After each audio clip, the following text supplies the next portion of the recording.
doing? You okay? Yeah, really good, thanks. Harry, we know that Dele Alli is going to be part of the squad tomorrow that travels to Macedonia. You know him well. How has he responded to what must have been quite a challenging last 10 days or so? Yeah, he's responded really well. He's been training really hard. We've obviously had a busy couple of weeks with a lot of matches, and the boys who have been playing have obviously been on recovery, and the other boys have been training. But from what we've been watching and what we've been hearing of everyone around, everybody's positive. Everybody's working hard, and Dele's no different. He's been training really well. Thank you. Next we'll go to John Cross at the Mirror. John. Hello, Harry. Nice to see you. I just wondered. It's been such a crazy few days, isn't it? With the Orient game and ahead of this one. I just wondered whether you mind talking us through the difficulties, what you had to do, but the difficulties of preparing then for a game that didn't take place, and obviously this crazy fixture schedule at the moment. It must have been quite difficult at the moment to kind of prepare for this. Yeah, it is difficult. I mean, it was obviously released late yesterday, the news, and it was obviously difficult for us to sort of change our preparations, because in our head we was ready for the game and preparing for that. But it's a difficult time for everybody involved, and we send our wishes to the players at Leyton Orient, and we hope that everybody can have a speedy recovery and everybody gets well as soon as possible. And just from a Spurs point of view, is it difficult to kind of get yourself geared up for a game amid a crazy fixture schedule and then it not take place? Do you want to see the game take place ultimately? I guess Orient are keen for it. I don't know how practical that is. No, we want to play every match, and we want to keep a winning run going, and keep that winning mentality, and keep fit with everybody in the squad. And of course we need to rotate players and in all the games coming up, and it's important for everybody to get minutes. But it's we want to play every game. We want to win. It breeds sort of confidence into the group, and it was it's obviously disappointing not to play, but at the same point we understand that there's more important things going on in the world than that. Thank you. Dusan Radenkovic.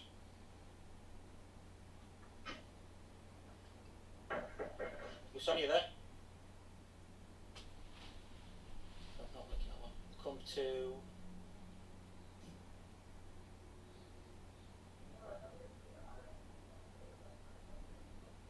George Cummings, please. Thanks, Callum. Hello, Harry. Harry, just in terms of when you was at Tottenham and Gareth Bale left, and then you've seen him come back, you've made the Amazon documentary, you've been in the Champions League final. Does it feel like Tottenham's a bit of a super club now, but you just need to match them performances on the pitch? And just what's your reaction to Gareth Bale coming back?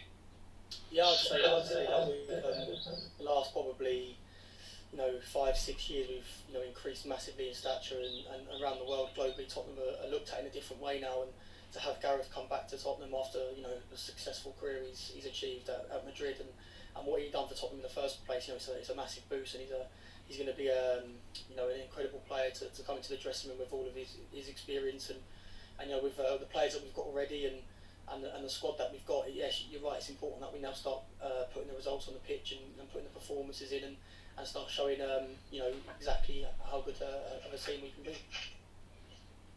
Just one on Dele. A couple of seasons ago, you were playing centre midfield with him, and he was scoring great goals week in, week out against Palace. What's it like? Is it just a loss of form, and you're confident he's going to get that back?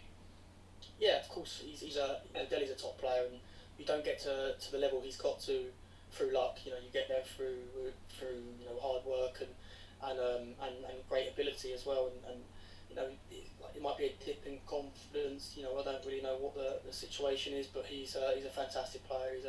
He's a top pro as well, and I'm sure everybody in the team will back me in saying that he'll get back to his best form, and we know he will do. Alistair Gold, let's go next. Hello, Harry. Just wondering, the arrival of Pierre-Emile Højbjerg, and obviously you've played with him a few times now, has it affected kind of your role in the team, the way you play on the pitch or anything? No, not really. I mean, the manager, he's clear to us, all whoever plays in the team, what our roles and jobs are.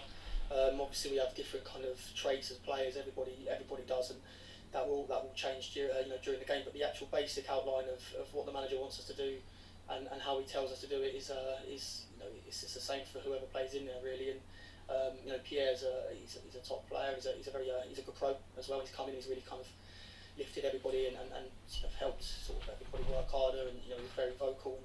And it's important that we have that in the team, and we keep striving everybody to get as better as we possibly can. Can I just ask you about Sergio Reguilon? I mean, I don't know, have you been able to see him in training at all yet, and just what you make of the signing in general? Yeah, we haven't seen him in training yet. I think he's still doing some work with some of the sports scientists and the physios, and I think he'll be integrated into the team soon. But from what he's come in and looked, he looks like a humble top guy, and everybody knows he's done really well with Sevilla last year as well. So he'll be another great acquisition to the team, and yeah, hopefully he'll be back training with us as soon as possible as well. Sorry. Thanks, guys. We're really short on time, so I'm going to drop it down to one question per person, please. So Gary Cottrell, you go next, please. Yeah, hi Harry. Hiya. Just about Gareth Bale again. I don't know, obviously you were around the place, different level when he was here the first time. I don't know whether you remember him from then, but obviously as a Spurs fans are dancing in the street at his return. But also, you used the word humble there in relation to Sergio. Gareth Bale was always a humble guy, and I hear he's still exactly the same as he was. Do you remember him then, and what's he said to you this time? No, I mean I've only met Gareth properly since he's come back in, and again he's for someone who's done so much in his career, to still be so humble is credit to him, and he's a top player and a top person.